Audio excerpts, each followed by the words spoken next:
Reka ntangire mbasuhuza nshuti mwese mukomeza gukurikira ibiganiro kuri Ahabona TV, mbahaye ikaze nanone kuri uno mugoroba kubw'inkuru itugezeho aka kanya, ku nkuru ishimishije yakomeje kugenda ivugisha benshi kuri uno mugoroba wo ku itariki 15 z'ukwezi kwa mbere 2025. Ni inkuru isohotse mu kanya ku isaha ya saa 12 n'indi minota, aho biri kugenda bivugwa ndetse byamaze no kwemezwa ko uyu Vestina uririmbana na Dorcas yamaze gusezerana n'umusore wo muri Burkina Faso.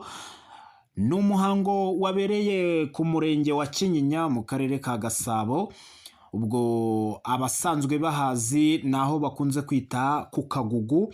Uyu Ishimwe Vestina usanzwe uririmbana indirimbo zo kuramya no guhimbaza Imana murumuna wa Dorcas yasezeranye mu mategeko n'umukunzi we mu muhango wabereye mu murenge wa Kinyinya mu karere ka Gasabo. Uyu muhanzi uri mu bakunzwe n'abatari bake mu Rwanda yasezeranye n'umusore wo muri Burkina Faso. Amakuru yizewe igihe ifite nuko umuhango wo gushyingirwa bikorewe imbere y'umwanditsi w'irangamumirere watangiye saa 10 z'umugoroba kuri uyu wa 15 Mutarama 2025.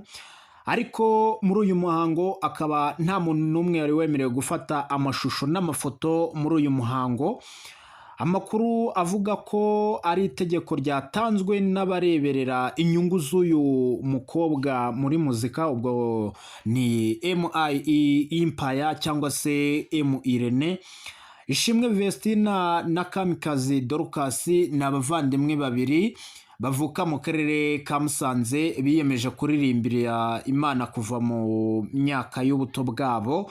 Ishimwe Vestina akaba yasezeranye mu mategeko n'umusore ukomoka Burkina Faso.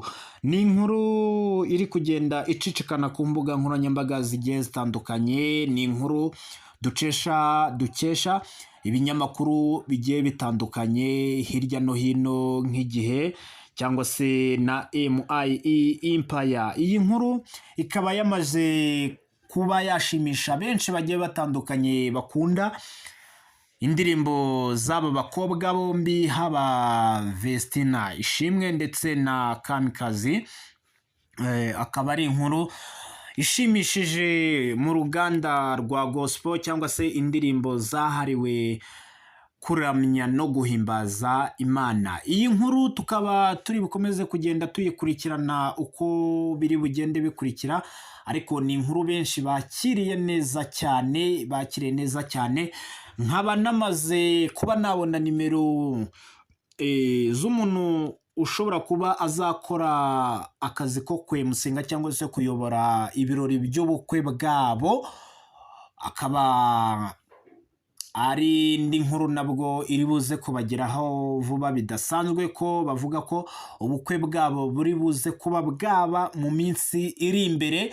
Nagerageje kuba navugisha uwahawe akazi cyangwa se uzakora akazi ko kuyobora umuhango w'ubukwe bwabo. Nkaba nagerageje gushaka nimero zabo, ariko ku bw'akazi kenshi katoroshye ntabwo byakunze ko tuvugana, ariko ejo nzagerageza nkore iyi nkuru nyikore birambuye, ngerageze kuba navugisha umuryango wabo tubabaze inkuru y'ukuri koko, tubabaze n'igihe ubukwe buzabera. Ariko ku makuru mfite yizewe nuko ubukwe buri vuba aha bidatinze cyane, kuko uyu mukobwa akaba yaramaze no kubona ibyangombwa bishobora kuba byamwerekeza muri Burkina Faso, ndetse n'uyu musore cyangwa se n'uyu mugabo bivuga ko ashobora kuba bimurusha imyaka. Ni amakuru turi kugenda twegeranya, ariko vuba aha bidatinze turagenda tubagezaho amakuru uko tugenda tuyamenya.